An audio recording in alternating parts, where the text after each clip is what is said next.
maintenance as provided under the 1956 Act means provisions for food, clothing, residence, education, medical aid, and treatment. The following categories of persons are entitled to claim maintenance under the present Act, and they are the wife under Section 18 and widow daughter-in-law as under Section 19, then aged infirm parents, minor children, illegitimate sons and daughters, and unmarried daughters as provided under Section 20, and also the dependents of the deceased under Section 21. So, we'll discuss regarding wife as provided under Section 18.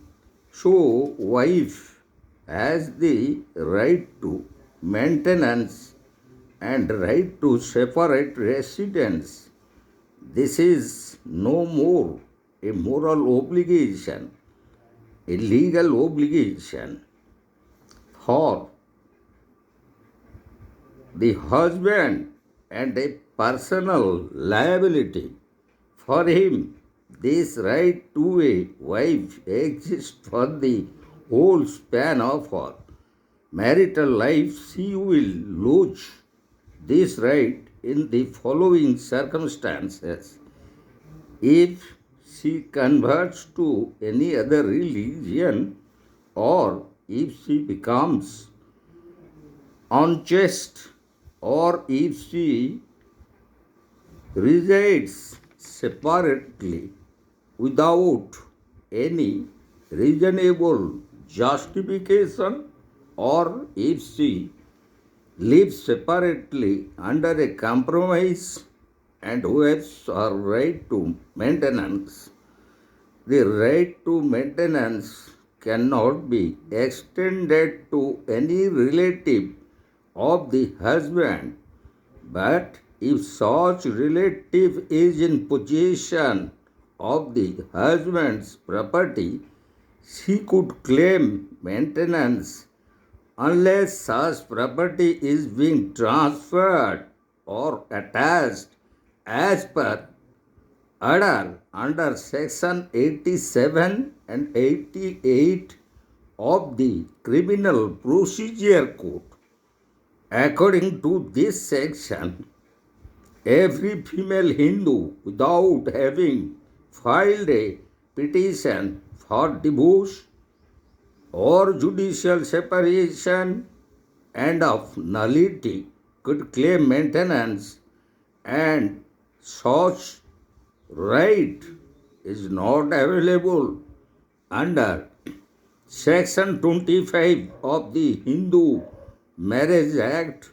1955.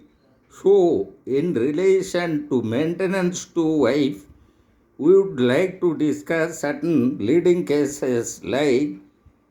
Dastuhau, Udangi, and Tarawai. In 1985, the Bombay High Court made the observation that the wife does not lose the maintenance allowed even after restoration of cohabitation. And in the another leading case, Bhagavati Amal versus Sethu, in 1987, the Madras High Court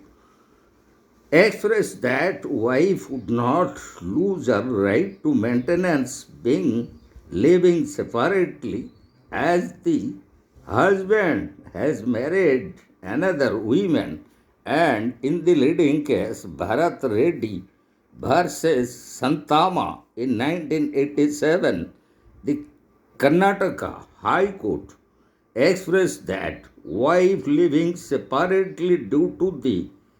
concubine staying with her husband is entitled to maintenance, and in the same way, in Shobha versus Bhima in 1975, the Odisha High Court observed that wife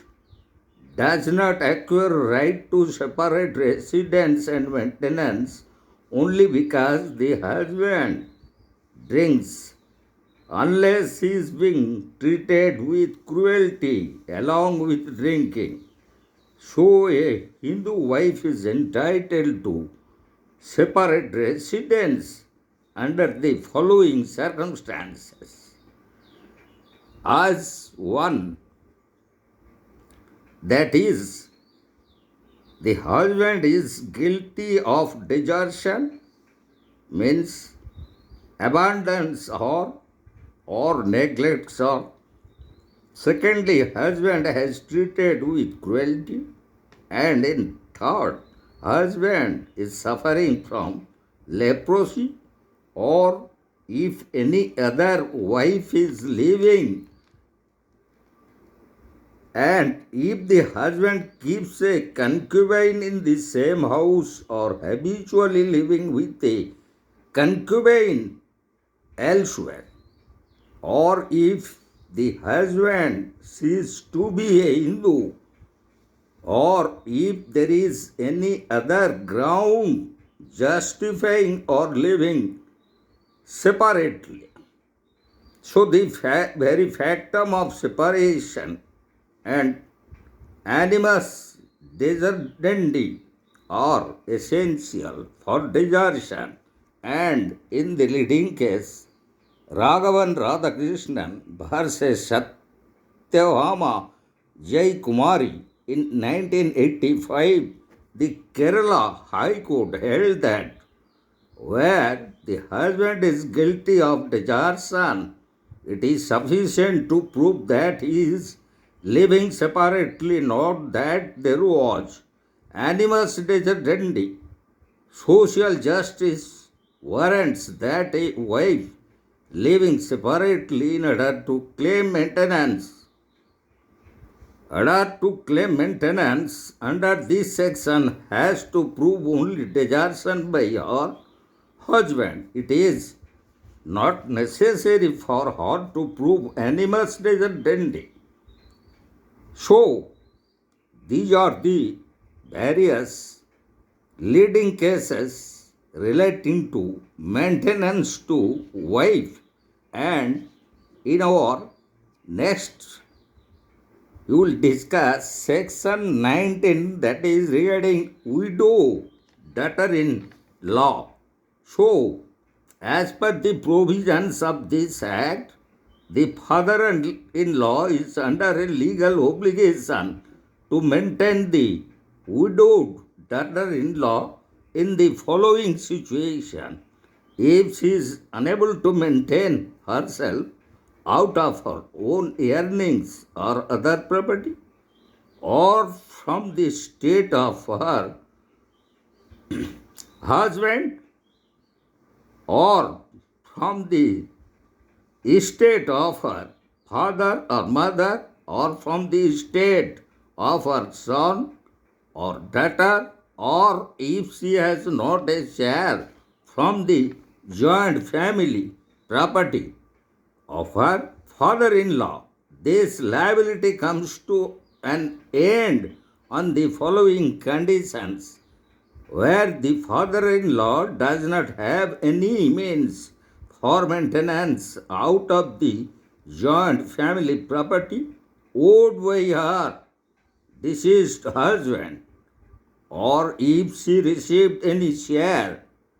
in the joint family property of her deceased husband, or if she has remarried, or lastly, if she has converted into another religion. So, in this connection, we would like to discuss an important leading case, that is Rupa versus Satyavati in 1955, the Odisha High Court observed that whosoever inherits the self-acquired property of such a father-in-law is legally bound to maintain the daughter-in-law of such deceased person. So these are the provisions dealing under section 18 regarding the wife and section 19 dealing with maintenance to widow daughter-in-law and all those important leading cases that we have discussed of the judgments of Bombay High Court, Madras High Court, Karnataka High Court, Odisha High Court, Kerala High Court in case of maintenance to wife and relation to widow daughter-in-law. We discuss the most important leading case, that is Rupa versus Sriyavati in 1955. The judgment was delivered by Odisha High Court, and in our upcoming video we will discuss the provisions of section 20 relating to aged old infirm parents, children, and unmarried daughters as provided under section 20 and section 21 relating to those dependents